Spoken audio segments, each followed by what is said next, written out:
Hello student, welcome to Jayashree teaching class. এখন আমরা class 9-এ থার্ড সামারটিভ ইভালুয়েশন 2024 মিনস তোমাদের ফাইনাল এক্সামের ইংলিশ থেকে model school 3 seen unseen grammar and vocabulary কিন্তু কমপ্লিট করে দেবো।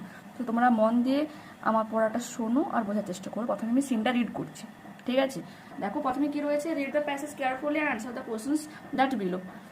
The whole platform became silent and waited the waited breath for the impossible to happen কি বলেছে, the whole platforms পুরো প্ল্যাটফর্মে যতজন সব ছিলেন আর কি, সবাই চুপচাপ হয়ে গিয়েছিল এবং অপেক্ষা করছিল উইথ বেটেড ব্রিথ, তাদের শ্বাসটাকে রোধ করে, for the impossible to happen যে অসম্ভব কিছু ঘটবে তার জন্য।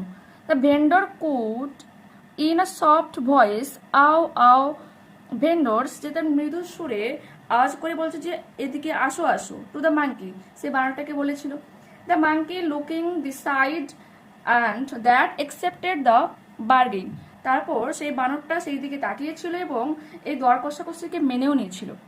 ইট took over the bananas with his right hand and release the embroidered cap slightly crumpled with his left hand, এবং এটা এর ডান হাত দিয়ে কলাগুলো নিয়েছিল এবং বাম হাত দিয়ে সেই যে এমব্রয়েডারি মিনস হচ্ছে সুতোর কাজ করা টুপিটাতে, ঠিক আছে, সেই এমব্রয়েডারি ক্যাপটা যেটা অনেকটা একটু ছিন্ন বিচ্ছিন্ন হয়ে গিয়েছিল, সেটাকে কি করেছিল, তার বাম হাত দিয়ে কিন্তু ফেরত দিয়ে দিয়েছিল।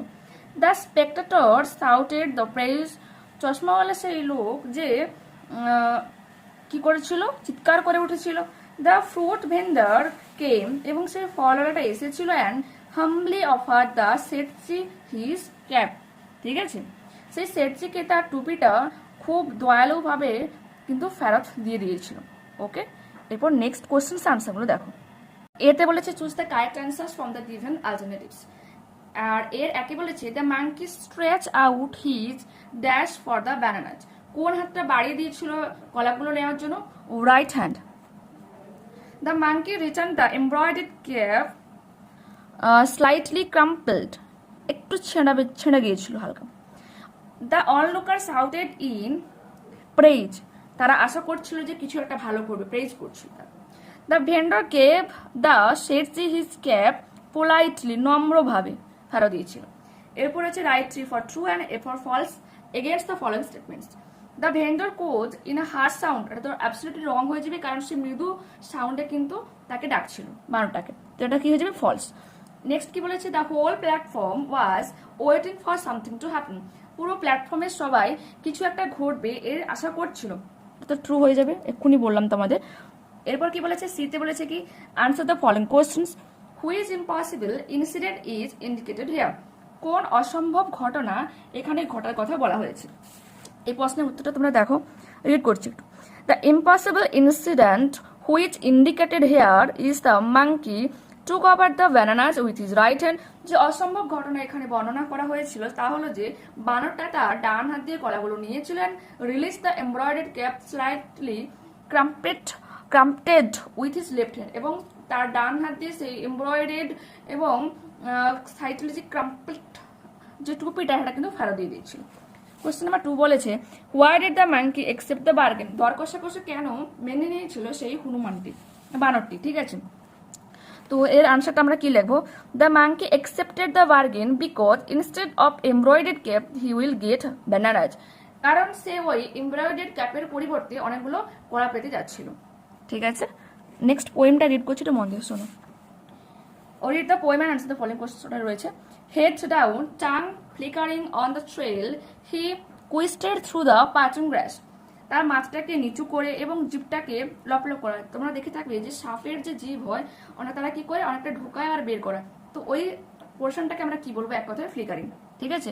On the trail he quested through the parting grass, এবং সেই ভাঁজ করা বা আলাদা আলাদা ঘাসের মধ্য দিয়ে যে রাস্তা, মানে যে অ্যাকচুয়াল যে যার পিছনে সাপটা যাচ্ছিল ঠিক সেই পোর্শনটা দিয়ে তার খোঁজে সে এগিয়ে যাচ্ছিল। Sun glazed his curves of diamond scale and we lost with to see him pass, sun glazed, এবং সূর্যের আলো তার ভাঁজ করা শরীরে ঠিক ডায়মন্ডের মতো ঝলক দিচ্ছিল, and we lost with to see him pass, এবং আমাদের পাশ দিয়ে যখন সাপটা যাচ্ছিল আমরা কিন্তু আমাদের প্রায় শ্বাস প্রশ্বাস কিন্তু হারিয়ে ফেলেছিলাম। দেখো এবার কি রয়েছে, choose the correct answers from the given alternatives. The poet was with his friend because কি বলেছে বলতো এখানে, সি হিম বলেছে। ওকে, এরপরে দেখো the tongue of the snake was flickering, লপলপ করছিল। The shape of the snake scale was like a diamond, ডায়মন্ডের মতো ঝকমক করছিল তার স্কেলটা, ঠিক আছে। এরপর বলেছে answer the following questions, write down the name of the poet of the poem. আনসারটা হয়ে যাবে এইরকম, the name of the poet of the poem is Judith D, এটা কিন্তু DITH রাইট, ঠিক আছে, JUDITHWRIGHT। ওকে, নেক্সট বলেছে how was the snake moving, কেমন ভাবে সাপটা এগিয়ে যাচ্ছিল। The snake's head was down, সাপটার মাথাটা নিচু ছিল, and his tongue flickering on the trail, এবং তার জিভটা কি করছিল, লপলপ করছিল, অ্যান্ড কুইস্টেড টু দ্য প্রাচিং গ্রাস, এবং সে কিছু একটা সন্ধানে ওই ঘাসের মধ্যে কিন্তু দিয়ে এগিয়ে যাচ্ছিল। কোশ্চেন নাম্বার 3 বলেছে what at the snake quiz to the parching grass, ওই ঘাসের মধ্যে সাপটা কিসের খোঁজে গিয়েছিল। দ্য স্নেক কুইস্টেড আর লিভিং ফুড, আচ্ছা লিভিং ফুড মানে কি বলতো, জীবন্ত খাবার, মিনস সাপ কি করে, ব্যাং, বিভিন্ন পোকামাকড়, এই জন্য আমরা লিভিং ফুড বলছি, ঠিক আছে, জীবন্ত খাবার। Which fled from his fires intent, যা তারা হিংস্র শিকারের হাত থেকে পালিয়ে গিয়েছিল থ্রু দ্য পার্টিং গ্রাস, সেই ঘাসের মধ্যে দিয়ে তার খোঁজে কিন্তু সাপটা গিয়েছিল, ঠিক আছে। এরপর নেক্সট আমরা আনসিনটা রিড করবো, ওর মিনিং গুলো করবো, তারপর কোশ্চেন আনসারগুলো দেখবো, ঠিক আছে। কোশ্চেন নাম্বার 3 বলেছে I must have been 8 or 9 when my father gave me a small diary and I began my first tentative forest, আচ্ছা এটা স্টেপ বাই স্টেপ আমরা পড়ছি। দেখো I must have been 8 or 9, আমার তখন বয়স 8 or 9, when my father gave me a small diary, যখন আমার বাবা আমাকে একটা ছোট্ট ডায়েরি দিয়েছিল। ডায়েরি মিনস যেখানে আমরা লিখে থাকি, ঠিক আছে, মানে জানুয়ারি 1 to 31 1 ডিসেম্বর পর্যন্ত কিন্তু সমস্ত ডিটেলসে থাকবে, ঠিক আছে, আর মানে পেজ থাকবে যেখানে আমরা আমাদের পার ডের জিনিসগুলো কিন্তু লিখে থাকি, এটা তো ডায়েরি। ওকে, সেটা তাদের বাবা তাকে গিফট করেছিল। And I began my first tentative forays as a writer or wordsmith, যেখানে আমি প্রথম একজন অস্থায়ী অভিযান চালিয়েছিলাম কি হিসাবে, একজন লেখক হিসেবে বা শব্দ প্রস্তুতকারক হিসেবে, যে wordsmith. As I have sometimes describe my calling, যেখানে আমি আমার আহ্বান বা আমি আমার কথাবার্তা কিন্তু সেখানে লিখে রাখতাম। Many of those early diary entries were list, books read, gramophones, records collected, film scenes and enjoyed. তো কি হয়, প্রথম যারা ডায়েরি ইউজ করে মেনলি কি করেছে বলে, এখানে কি বলেছে যে প্রথম আমাদের ডায়েরির যে বুকস পাতাগুলো হয় সেখানে কি থাকতো, কিসের লিস্ট থাকতো, বিভিন্ন বুকসের লিস্ট থাকতো, ঠিক আছে, কোন বুকসগুলো পড়া হয়ে গেছে অলরেডি। গ্রামোফোন রেকর্ডস, তখনকার দিনে গ্রামোফোন ছিল, তার যে রেকর্ডটা কিন্তু কালেক্টেড জিনিস ওখানে লেখা থাকতো, ঠিক আছে।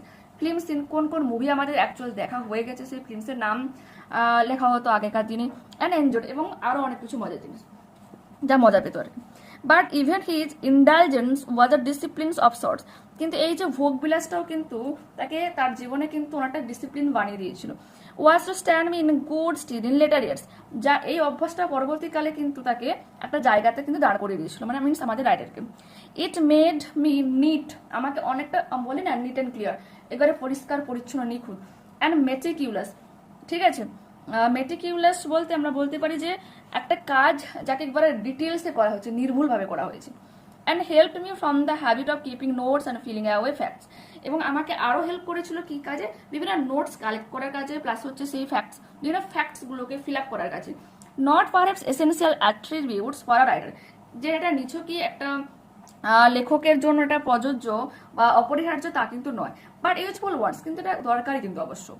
Young writers with natural talent are often handicapped by untidy working habits, কি বলেছে, ইয়ং রাইটার্স যারা নতুন যে যুবক যারা লেখক হয় যাদের যে ন্যাচারাল ট্যালেন্ট মিনস প্রাকৃতিক তাদের মধ্যে ক্ষমতা রয়েছে কিছু লেখার, আর ওপেন হ্যান্ডিক্যাপ্ট মানে কি বলতো, একবারে পরিপক্ক যারা মানুষ নয় হয়। হ্যান্ডিক্যাপ্ট বলতে কি বলা, যেমন বলো না, কেউ দেখতে পায় না বা কানে কম শুনে বা চলাফেরার যে প্রবলেমগুলো হয়ে থাকে, হ্যান্ডিক্যাপ্ট বলা বলছে ওই রকমই কিন্তু তারা থেকে যাচ্ছে বাই আনটাইডি ওয়ার্কিং হ্যাবিটস, তাদের ন্যাচারাল ট্যালেন্ট থাকলেও কিন্তু তারা কিন্তু ওই অপরিচ্ছন্ন লেখালেখির জন্য কিন্তু তারা কিন্তু অ্যাকচুয়াল একটা বড় কোনো রাইটার প্রসেস পর্যন্ত কিন্তু হতে পারে না। A friend of mine wrote quite brilliantly but always contrived to lose his manuscripts কি বলেছে, আ ফ্রেন্ড অফ মাইন্ড, আমার একজন বন্ধু ছিল, রোড কোয়াইট ব্রিলিয়ান্টলি, যে খুব সুন্দরভাবে কিন্তু লিখতে পারতো, but always contrived to lose his manuscript, কিন্তু যে পেজগুলো, আচ্ছা ম্যানুস্ক্রিপ্ট বলতে বলে দিই, অ্যাকচুয়ালি বুকস নয়, কিছু পেজ হয়, আলাদা আলাদা পেজ যেখানে লেখালেখি হতো। আগেকার দিনে কিন্তু ম্যানুস্ক্রিপ্ট ইউজ করা হতো, ঠিক আছে, বিশেষ করে সেই তাল পাতাতে লেখা হতো, বুকস কিন্তু ছিল না। সেই রকম যে পেজগুলোতে তার বন্ধু লিখে রাখতো তার জিনিসটাকে, সে কিন্তু সেটাকে হারিয়ে ফেলতো। And he now breeds angora rabbits, যে বর্তমানে একটা ভালো রাইটারও হতে পারতো, কিন্তু সে এখন কি এই যে অ্যাঙ্গোরা নামক যে র্যাবিটস রয়েছে, খরগোশ রয়েছে, তারা প্রজননের সৃষ্টি করে, বিভিন্ন বিভিন্ন নতুন নতুন বাচ্চা খরগোশ কিন্তু তৈরি করেছে, ঠিক আছে, কিন্তু সে কিন্তু একটা ভালো রাইটার হতে পারতো। ওকে, আর এটা কোথা থেকে নেওয়া হচ্ছে, rain in the mountains by Ruskin Bond's, Ruskin বন্ডসের লেখা রেন ইন দ্য মাউন্টেন্স থেকে কিন্তু প্যাসেজটা নেওয়া হয়েছে। এরপর আমরা কি করবো, আর্টসেনের কোশ্চেন আনসারগুলো দেখো কি রয়েছে। দেখো, একে রয়েছে, the nature got a diary from his father at the age of 8 or 9, যখন তার 8 অথবা 9 বছর বয়স, তখন তার বাবার কাছ থেকে এই রাইটা কিন্তু পেয়েছিল। The nature describe his calling as a wordsmith, যে নতুন নতুন শব্দ প্রস্তুত করত। তিনি বলেছে, young writers with natural talent আর হ্যান্ডিক্যাপ্ট বাই, নতুন নতুন যে যুবক যে রাইটার্সগুলো, লেখক বলে, তাদের ন্যাচারাল ট্যালেন্ট থাকতো, কিন্তু তারা হ্যান্ডিক্যাপ্ট থেকে যেত কিসের জন্য, আনটাইডি ওয়ার্কিং হ্যাবিটস, তাদের যে অপরিচ্ছন্ন কাজের জন্য, কাজের হ্যাবিটের জন্য। The habits of diary writing in early age made the nature meticulous, ঠিক আছে, একবারে নিখুঁত নির্ভুল বানিয়েছিল। এরপরে হচ্ছে রাইট ট্রু অর ফলস, এই স্টেটমেন্টের সাপেক্ষে তোমাকে বলতে হবে এটা ঠিক না ভুল। প্রথমে হচ্ছে, the narrator began his first tentative forays as a Potter, নিশ্চয়ই সে কর্মকার হিসাবে কাজ শুরু করেনি, তিনি একজন কি হিসাবে শুরু করেছিল বলতো, ওয়ার্ডসমিথ, রাইটার ওয়ার্ডসমিথ, তো এটা হয়ে যাবে কি অ্যাবসলিউটলি রং আনসার। নেক্সট পড়েছে, the narrator of the extract is John Masefield, এটাও রং হয়ে যাবে, কারণ এখানে দেখো আমরা এখনই পড়লাম রাস্কিন বন্ডের লেখা, তো তোমরা কি লিখবে, the above passage is taken, তারপরে এখান থেকে এটা লিখবে from rain in the mountains by Ruskin Bonds. এবং লাস্ট কোয়েশ্চেন, এই কোয়েশ্চেন্সের কি রয়েছে, the narrator got the diary from his sister, অবশ্যই রং হয়ে যাবে, কারণ তার বাবা তাকে গিফট করেছিল, তো এর আনসারটা তোমরা এটা লিখবে, I must have been 8 or 9 when my father gave me a small diary। এরপর আমরা কোয়েশ্চেন নাম্বার সি আনসারগুলো দেখব। What help the narrator to form the habit of keeping notes in diary, narrator তার নোটসগুলো যে ডায়েরিতে জমা রাখতে, এই হ্যাবিটটা অ্যাকচুয়ালি তাকে কীভাবে হেল্প করেছিল। The habit of keeping notes in diary made him neat and meticulous, ঠিক আছে, অনেকবার মিনিংটা বলেছি। Who is the writer of the passage, Ruskin Bond is the writer of the passage. এরপর বলেছে, whose untidy works is expressed by the narrators, কার যে untidy work এখানে এক্সপ্রেস করা হয়েছে, young writers untidy work is expressed by the narrator. এরপর বলেছে, when and why did the author begin his first forage, তার প্রথম অভিযান কখন শুরু করে, অস্থায়ী অভিযান। The author began his first forage when he was 8 or 9 and his father gave him a small diary, and at this diary he have sometimes described his calling. Next, write down the source of the passage. Passage the source কি, the source of the passage is Ruskin Bond's Rain in the Mountains. এরপর আমরা grammar and vocabulary করব। এখানে রয়েছে দেখো, fill in the blanks with appropriate articles and preposition. এই যে পোর্শনটা নেওয়া হয়েছে, এটা তোমরা যখন ক্লাস 12-এ পড়বে, ওখান থেকে 3 কোশ্চেন্স নামক একটা স্টোরি রয়েছে, সেখান থেকে কিন্তু লাইনটা নেওয়া হয়েছে, ঠিক আছে। আবার এনসিআরটি মিনস যারা ইংলিশ মিডিয়াম রয়েছে, ওদের কিন্তু ওটা ক্লাস 6-এ রয়েছে, কিন্তু জিনিসটা 6 না, সরি 7-এ রয়েছে। এরপরে দেখো এখানে কি রয়েছে, দেখো, when dash last the blood ceased flowing, at last, যখন রক্ত পড়া বন্ধ হয়েছিল, দ্য ম্যান রিভাইভড, এবং মানুষটি তার জ্ঞান ফিরে পেয়েছিল, asked for something to drink, কিছু পান করার জন্য চেয়েছিল। এরপর হচ্ছে, do as directed he deserves praise, rewrite using the adjective form of praise. দেখে না, হি ডিজার্ভস প্রেজ, সে প্রশংসার যোগ্য, এখানে এই যে প্রেজ আছে, এর অ্যাডজেক্টিভ ফর্ম হয়ে যাবে praiseworthy, he is praiseworthy, সে হয় প্রশংসনীয়, ঠিক আছে, দেখে নিয়েছো। এরপর হচ্ছে question number 2, the headmaster rejected my application make it negative, ঠিক আছে। দেখো, তো আমরা কি লিখতে পারি, the headmaster did not accept my applications, এখানে আমরা কি করেছি, এই রিজেক্টেডকে তুলে দেওয়ার জন্য না সূচক বাক্য দিয়েছি, এবং রিজেক্টেডের যে অপোজিট কিন্তু ওয়ার্ড এখানে অ্যাকসেপ্ট ইউজ করেছি, ঠিক আছে। এরপর বলেছে, দেখো, he was declare the winner change the voice, তো এটা প্যাসিভ ভয়েসে রয়েছে, আর এখানে সাবজেক্টটা যে বাই যে কিছুটা হবে এটা কিন্তু এখানে সাইলেন্ট রয়েছে। তো আমরা যখন এটাকে অ্যাক্টিভ ভয়েসে করবো তো আমরা কি লিখবো, someone declare him the winner. ঠিক আছে, নেক্সট দেখো কোশ্চেন নাম্বার 4 কি বলেছে, দ্য ক্লাউন মেড আস লাভ, ওটা কি বলেছে, change the voice, we love at the clown. ঠিক আছে, নেক্সট এটা কিন্তু বাই দ্য ওয়ে হবে না, লাভের পরে অ্যাড বসাতে হবে। এরপরে কি রয়েছে দেখো কোশ্চেন নাম্বার 5 বলেছে, the student said let me come in sir, change the mode of narration. The student said his teacher that he should be allowed to come in, এখানে যে লেটের পরিবর্তে আমরা শুড বি অ্যালাউড টু এই কথা কিন্তু use করব। ঠিক আছে, এটার পরিবর্তে এটা। ওকে, কোশ্চেন নাম্বার 6 বলেছে, ramen got a job he left for Kolkata joint into a simple sentence. আমরা এই যে গট রয়েছে ওর জিরান ফ্রম গেটিং লিখলাম, getting a job ramen left for Kolkata, job পেয়ে সে কলকাতার জন্য কলকাতা চলে গিয়েছিল। ঠিক আছে, কোশ্চেন নাম্বার 5 আর 7 বলেছে, platinum is as heavy as gold, change the degree. আমরা কি করেছি দেখো, যে রয়েছে না অ্যাজ, এই যে অ্যাজ রয়েছে তো so as or as as থাকলে আমরা কম্পারেটিভ করে তার সাথে কিন্তু দেন অ্যাড করব।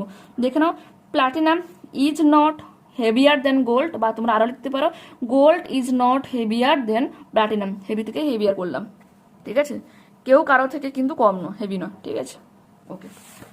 এরপরে রয়েছে তোমার phrasal verb, how did you get this pen, তুমি কিভাবে পেনটা পেয়েছো। তো এটা আমরা কি লিখতে পারি, আচ্ছা কাম বাই হয়ে যাবে, পুরো সেন্টেন্স লিখবে শুধু গেটের জায়গায় কাম বাই, কাম বাই। এরপর হচ্ছে দ্য চিমনিজ ইমিট স্মোকস, এই যে নির্গত করা, গিভ অফ, গিভস অফ। ঠিক আছে, গিভস অফ, সেন্টেন্স যেমন আছে লিখবে শুধু এই ব্ল্যাঙ্কটাতে এমিটস না লিখে গিভস অফ লিখবে। এরপর রয়েছে তোমার মিনিংটাকে তোমার ওই আনসার থেকে সার্চ করে সেই মিনিং এখানে লিখতে হবে। Necessary, useful, paying careful attention to every details, নিখুঁতভাবে নির্ভুলভাবে কাজ করা, meticulous, and attempt to become involved in a different activity or profession, ফরে অভিযান করা যাকে বলে, একটা নতুন কিছু এগিয়ে যাও বা ট্রাই করা। A copy of a book or music before it has been printed, প্রিন্টেডের আগে যে কপি বুকসের কপিটা হতো তাকে আমরা কি বলবো, ম্যানুস্ক্রিপ্টস। ঠিক আছে, if you like this video please to like, comment আর please subscribe this channel and share this video. Okay, by.